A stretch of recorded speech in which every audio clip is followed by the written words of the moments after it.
Pozdravljeno Mrskjo in morščani jeznoriti, kjer je šele THC uspel strasti vse pomiriti. V zaprašenih knjigah piše in mladi v šolah se uče, da je Mrskjo morsko postalo, ko se morje je podalo. Ali to je pravljica ali ne, že tudi Bog pozabil je. Cela vas blešči se v slavi, da soli ne manjka, predvsem v glavi. In če razpihamo še bolj arhive, nas stare listine nauče, da se v viharju zgodovine Mrskjo pogosto znašlo je. Ko se francoski svetli cesar je v kanalu odpočil, je konj kanalski oves dobil in kajpak hitro smrt storil. Po francoski novi modi s častjo in zlatom so ga obsuli. Za morščane to se ne spodobi, le konja so v grob zasuli. In ko je lah poslal granato, bilo morščansko mnenje je, smodnik ne paša v solato, ostalo prazno je Mrskjo. Potem se Duče tu je vozil in partizani često šli. Morščan je mirno krave molzu in mislil, kam se vsem tako mudi.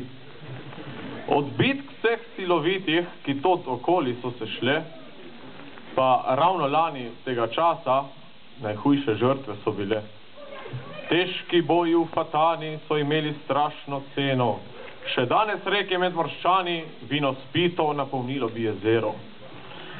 Ob pustu so se spoprijeli četi dve najboljših mož. A so težave silne imeli, če vsi smo naši, čemu na nož.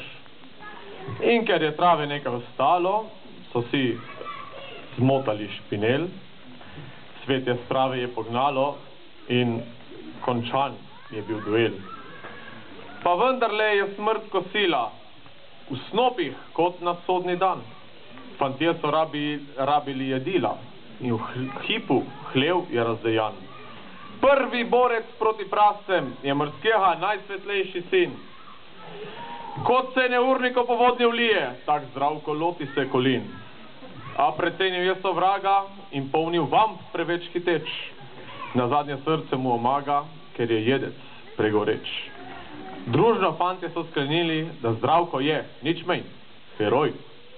Hitro kip so naročili in položili ga v pokoj. Ker je Branko počasne sorte, kip gotov je v letu dni. Ogledati si ga izvolite, nikar ne šparajte z očmi. Čene zgodovinske glave le en drobec bo moril. Nihče ne zna povedati prave in to menda pride od preveč trave. Za koga se je sploh boril?